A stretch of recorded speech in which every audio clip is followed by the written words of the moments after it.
Martín Garatuza, de Vicente Rivapalacio. Parte 1. Los criollos. Capítulo 17. En que Martín, creyendo acertar, yerra. Martín tenía cita pendiente para la noche con el mendigo. Pensaba desembarazarse de don Baltasar de Salmerón, arreglar sus negocios para emprender el viaje a Acapulco el día siguiente y por fin asistir en la tarde a Palacio para salir airoso del lado del virrey. Muchos negocios eran estos, pero Martín no era hombre que mirase obstáculos, y determinó terminarlos todos satisfactoriamente. Echó sus cuentas y determinó comenzar la tarea yendo a Palacio tan luego como se separó de Teodoro. Aún había allí un gran número de caballeros y de personas principales de la ciudad que estaban cumplimentando a su excelencia. Garatuza, merced a su librea, atravesó entre todos con toda la altivez de un lacayo de gobernante, y a poco se encontró con el visitador don Martín Carrillo, que salía de la cámara del virrey. Don Martín, al ver a Garatuza, le llamó, y apartándose de los que le rodeaban, le dijo en voz baja: ¿No miras por aquí al sujeto de cuyas manos cayó la carta que anoche entregaste a su excelencia? No, señor, contestó Garatuza. Búscale, que si es español y de calidades, aquí debe encontrarse. Sígueme, y si le vieres, hazme una señal.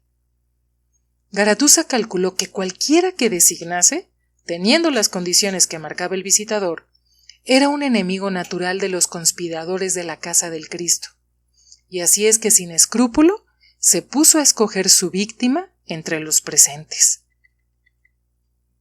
Notable se hacía, por la viveza con que hablaba y por sus ademanes violentos y nerviosos, un español, ya anciano, de poca estatura, y que parecía ser muy considerado de los demás. Garatuza le marcó en el acto y se acercó al visitador. ¿Le encontraste?, preguntó éste.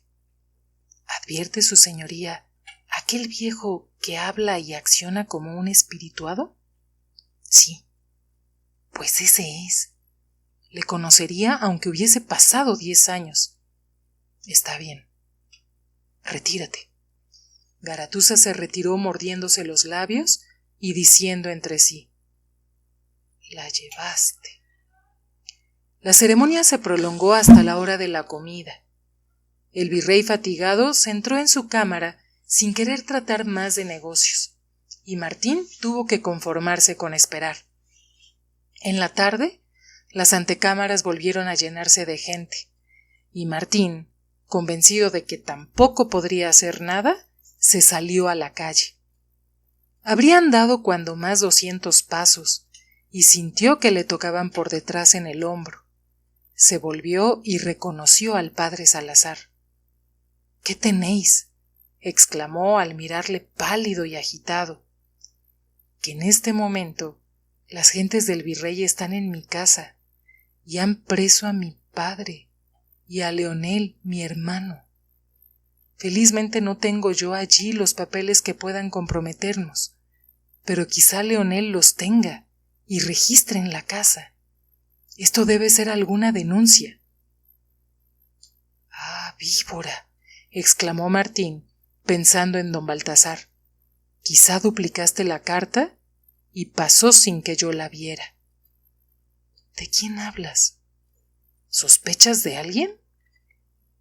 Sí, ya os lo diré. Por ahora lo que importa es salvar a don Leonel a todo trance. Vos ocultaos. ¿Pero cómo? Voy ahora mismo a vuestra casa y ya veréis. Nada conseguirás. Ya veréis. Dejadme.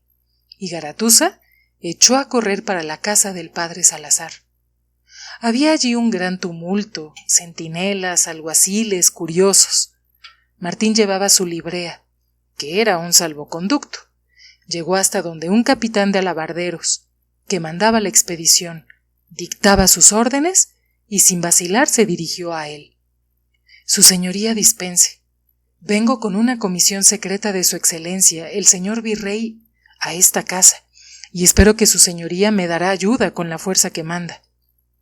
¿Qué misión es? ¿Y cuál es la prueba? En cuanto a la misión, advertí a su señoría que era secreta. En cuanto a la prueba, podéis desengañaros con esta orden. Y Martín, como haciendo gala, sacó y mostró al capitán la orden amplísima que el virrey, a petición suya, le había dado para entrar y salir a palacio a todas horas y por todas partes. Esto no es una prueba, dijo el oficial. Es prueba de que tengo comisiones secretas del virreinato, contestó Martín con altanería. Vos podéis desconocerme, impedir que cumpla mi mandato. No insisto, porque tenéis la fuerza. Me voy. Tened esto presente y esperad las resultas. Y dio violentamente la vuelta como para retirarse. Aguardad, dijo el capitán, desconcertado con la audacia de Garatuza. Aguardad, que solo dudé, pero no negué nada. Decidme, ¿qué queréis? En primer lugar, ver a los detenidos. Venid. El capitán introdujo a Martín en un aposento contiguo donde estaban don Leonel y su padre. Poco faltó para que Garatuza hubiera dado un grito de espanto al mirarles. El padre de don Leonel era nada menos que el viejo a quien él había denunciado como conspirador. Entonces lo comprendió todo. Ni don Baltasar había duplicado su carta, ni aquello venía por el padre Salazar y por don Leonel. Todo era obra de su imprevisión. Él había sido la causa de aquel escándalo que no se figuraba hasta dónde podía parar. Soy un bárbaro, pensó Garatuza, un elefante. ¿Y ahora qué hacemos? ¿Cómo saco yo a este pobre viejo del poder de los golillas? Aquí tenéis a los presos, dijo el capitán. Desearía hablar con el joven. Habladle. Garatuza se acercó a don Leonel, que estaba a alguna distancia de su padre, y le dijo: No tengáis cuidado.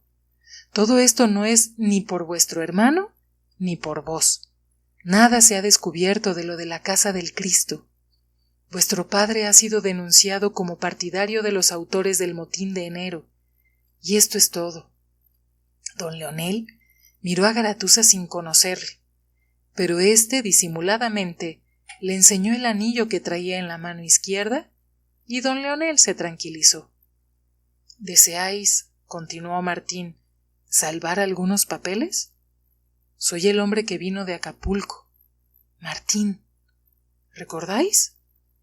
Sí, recuerdo. Oíd.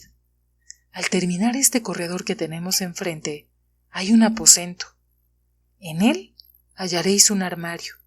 Sacad de él una cajita de ébano con una llave pendiente de una cadenita. Lleváosla y ocultadla hasta que esté yo libre. Comprendo, contestó Martín, y salió violentamente. Entretanto, don Gonzalo de Salazar, el viejo padre de don Leonel, parecía estar sentado en un sitial de fuego. Se removía en él, apretaba los puños, rechinaba los dientes y lanzaba de cuando en cuando un pujido enérgico, acompañado de un sacudimiento de cabeza que podía interpretarse, conociendo su temperamento, por una enérgica maldición.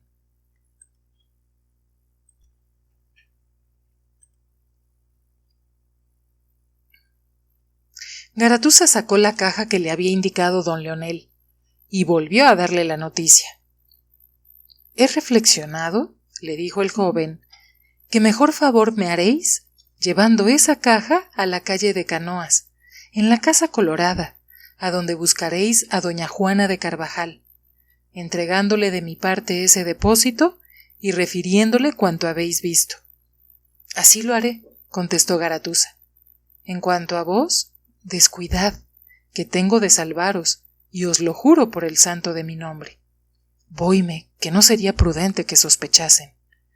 Martín salió de la casa y se dirigió al palacio. El virrey estaba encerrado en su cámara con el visitador, y había ya preguntado por Benjamín. Así es que cuando Garatuza llegó a palacio, todos los criados le avisaron que su excelencia le buscaba. Martín había concebido ya su plan, y la ocasión le venía como de molde. Sudando, y con muestras de grande agitación, se presentó al marqués de Cerralbo. «Vuestra excelencia», dijo hipócritamente, «¿me manda venir?» «Sí», contestó el virrey. «¿A dónde estabas?» «Perdóneme, vuestra excelencia, pero vi en una calle gran escándalo, y por traer noticias a vuestra excelencia, entréme en una casa que me dijeron ser de don Gonzalo de Salazar, y usando de la orden que vuestra excelencia me dio, logré averiguar». «¿Y qué averiguaste?» «En primer lugar, que aprehendía la justicia al don Gonzalo y a sus hijos. ¿Y qué más? Que se hacía cateo en sus papeles». «¿Y qué otra cosa?» «Señor excelentísimo», dijo Martín como temeroso de lo que iba a decir, «no sé si me atreva». «Di». «Pues, con el perdón de vuestra excelencia y de su señoría, el señor visitador, que...» «¿Pero no se enojará vuestra excelencia?» «¿Hablarás?» «Nada, señor, sino que el escándalo de este asunto va a ser causa de que todos los comprometidos se preparen, y vuestra excelencia nada averigüe». El virrey miró al visitador, y éste se puso encendido, comprendiendo que aquella mirada era una especie de reproche, y que él había cometido lo que se llama una ligereza. «Espérate afuera», dijo el virrey a Martín. Garatuza salió fingiéndose compungido, y cerró la puerta poniéndose en acecho como de costumbre, pero sonriéndose silenciosamente. «¿Qué opinas de lo que dice este muchacho?», dijo el virrey.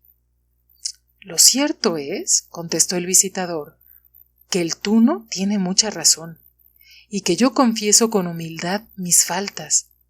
Reconozco que obré con ligereza. Pero, ¿cómo remediarlo?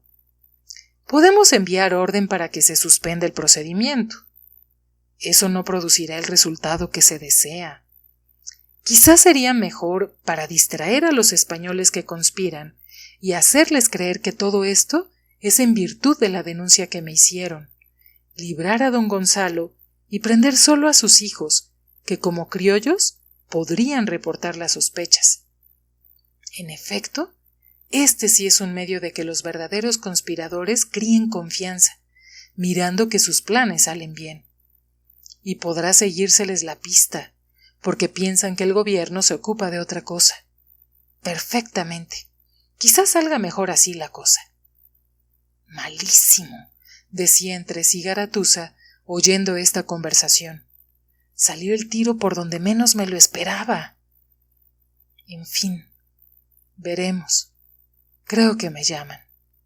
La campanilla volvió en efecto a sonar, y Garatuza entró. El visitador escribió y firmó, entregando el papel al virrey.